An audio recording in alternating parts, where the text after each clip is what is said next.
Hey everyone! Let me tell you something about Marco Rubio that most people don't know. His father, Mario, spent more than 20 years working as a bartender in Las Vegas, Nevada.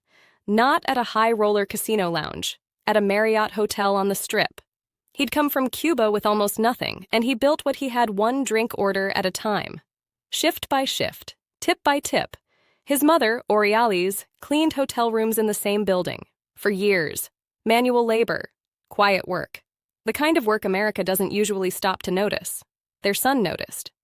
By 35, he was Speaker of the Florida House of Representatives, the youngest person in modern history to hold that position. By 38, a United States Senator.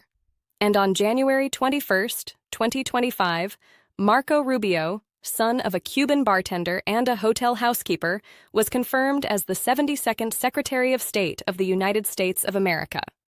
The first Latino ever to hold the office. And then, at a Senate hearing, a Democratic senator stood up in front of the cameras and accused him of blowing off the most dangerous nuclear crisis in a generation to go watch a UFC fight.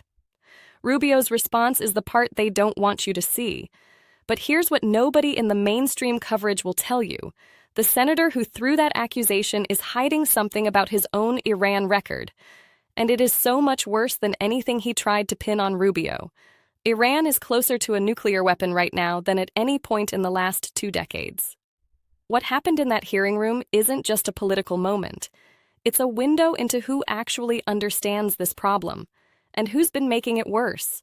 So here's what happened. Spring 2025. The Senate Foreign Relations Committee. Marco Rubio is sitting across from his former colleagues in a different seat, not as a Florida senator, but as America's Secretary of State. Iran has been enriching uranium at levels not seen in its history. A U.S. delegation led by Steve Witkoff, Trump's designated special envoy for the Iran talks, has been meeting with Iranian negotiators in Muscat, Oman. Multiple rounds. Documented engagement. The situation is live. And over one particular weekend, Rubio attended a UFC event. On the surface, a senator could make something of that. Iran at a nuclear tipping point. America's top diplomat watching combat sports. Senator Chris Murphy of Connecticut, the ranking Democrat on the Foreign Relations Committee, pressed him on it.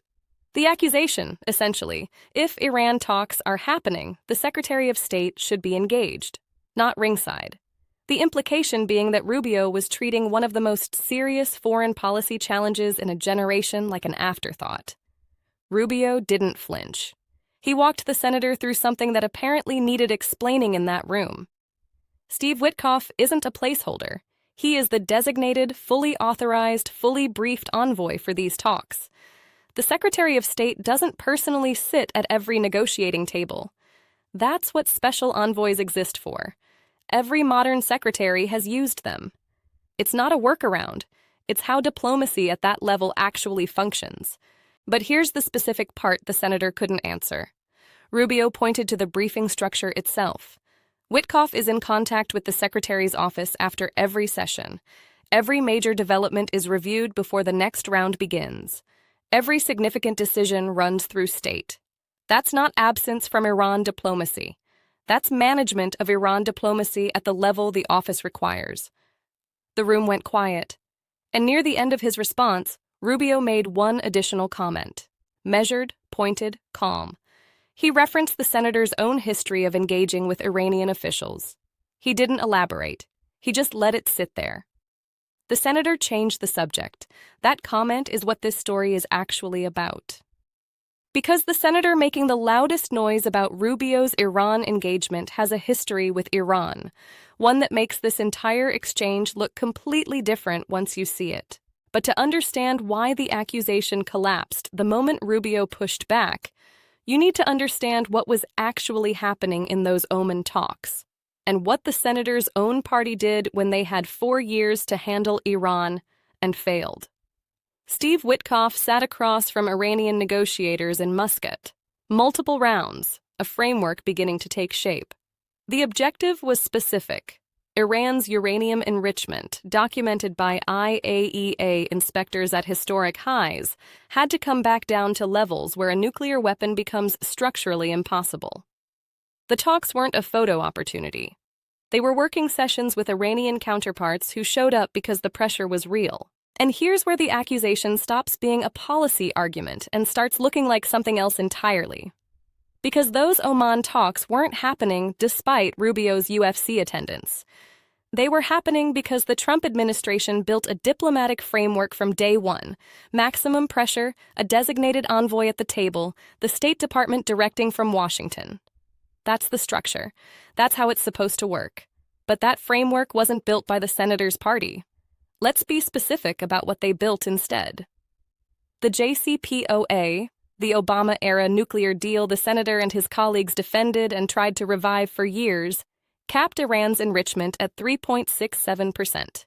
The Biden administration spent 4 years trying to restore it and failed. During those 4 years, Iran kept enriching, climbing, year after year. By 2025, IAEA inspectors documented Iran's enrichment levels at approximately 60%. That's not for civilian nuclear power. That's 60% of the way to a weapon, and they got there on the senator's party's watch. But here's the number that changes the whole conversation. September 2023. The Biden administration unfroze $6 billion in Iranian assets as part of a hostage release deal. Senate Democrats defended it. The argument was goodwill, diplomacy, progress. 7 weeks later, Hamas launched the October 7th attack on Israel. 1,200 people killed. Iran-backed, Iran-directed. $6 billion, 7 weeks. 1,200 lives. The party that wrote that check is the party producing the senator questioning Rubio's Iran seriousness. But there is a specific chapter of this senator's own Iran record that makes even that look minor. It didn't happen in a Senate chamber. It didn't happen in an oversight briefing. It happened in a hotel in Munich, Germany in February of 2020, behind closed doors, with Iran's own foreign minister, without anyone in the United States government knowing in advance. And what happened in that room changes everything. February 2020. Munich Security Conference. Senator Chris Murphy boarded a flight and traveled to Germany. He walked into a private meeting room, and he sat down with Mohammad Javad Zarif, the foreign minister of the Islamic Republic of Iran. One senator, one private room, no call to Washington, no one at the White House was notified, no one at the State Department. Secretary Pompeo wasn't informed in advance. The meeting happened. It was only when it became public that Murphy confirmed it, because this is not a senator briefly crossing paths with a foreign official at a reception. Murphy sat down privately with Iran's top diplomat and they talked. What did they discuss? Murphy confirmed it himself. The aftermath of the U.S. airstrike killing General Qasem Soleimani, who had been responsible for the deaths of hundreds of American soldiers, U.S.-Iran tensions, and what Murphy described as potential diplomatic paths forward. He was discussing American foreign policy strategy with a representative of a foreign adversary, without authorization. Pompeo's response was blunt. The meeting was not helpful. Senators Tom Cotton and Lindsey Graham didn't stop at blunt. They publicly called on the Justice Department to investigate whether Murphy had violated the Logan Act. 18 U.S.C. 953, a federal statute making it a crime for a private citizen to engage foreign governments to influence their disputes with America without governmental authority. They put it in writing. Murphy knew all of it. He knew Pompeo was furious. He knew senators were calling for a federal investigation. And his public defense of the Munich meeting relied on a very specific argument. An argument so specific that when you hear it, you are going to recognize it. Because you heard a version of it earlier in this video, almost word for word. Which brings us to the part they were hoping you'd never connect. Here is what Senator Murphy said to defend his unauthorized 2020 meeting with Iran's foreign minister. Production note. Verify exact quote from Murphy's February-March 2020 statements. The documented substance is that Murphy argued the meeting was appropriate congressional engagement, that staying informed about Iran policy through direct contact with foreign officials, without personally directing American foreign policy, was consistent with his Senate oversight role, and that this type of direct engagement was routine for senior members of the Foreign Relations Committee. Confirm verbatim before shooting. Read that again. Staying informed about Iran developments through contact with Iranian officials, without personally directing every diplomatic act, is appropriate engagement for someone in his role. Now go back to what Rubio said in that hearing room in 2025. Steve Witkoff is designated and fully authorized. Rubio is briefed after every session. Every significant decision runs through state. He's engaged in Iran policy, just not personally in every room. Strip away the names, strip away the parties. Those are the same argument, word for word. The senator who accused Rubio of irresponsibility on Iran, who conducted his own unauthorized, unannounced back-channel meeting with Iran's own foreign minister in 2020, defended it on grounds of appropriate engagement while not personally directing every diplomatic act, used a defense that is a direct defense of Rubio's 2025 approach, his own words, his own argument, 5 years earlier. And when you lay all four pieces side by side, the JCPOA collapse into 60% enrichment, the $6 billion that preceded October 7th, the Munich meeting with Zarif, and now this accusation in the hearing room, one pattern becomes impossible to ignore.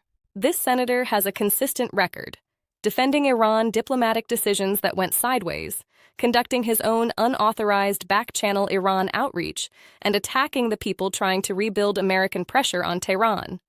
Every piece fits. Every piece traces to the same source. And he knew his 2020 words existed when he made the 2025 accusation, which is exactly why, when Rubio referenced his Iran history in that hearing room, the senator changed the subject. This was never about a UFC fight. The conclusion they were hoping you'd never reach? You already have. So let's put the whole thing together. A senator from Connecticut gets on a plane in February 2020, flies to Munich without telling the White House or the Secretary of State, sits down privately with Iran's foreign minister, discusses Soleimani's death and potential U.S.-Iran diplomatic strategy, and defends the whole thing by saying that staying informed about Iran through direct contact with Iranian officials, without personally directing every diplomatic act, is appropriate for his role.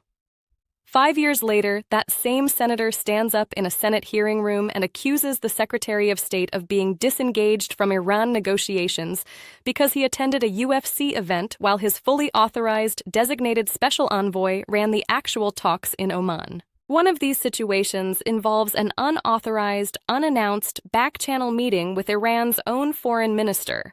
No governmental knowledge, no governmental authority. The other involves a Secretary of State using a special envoy exactly as the office is designed to function.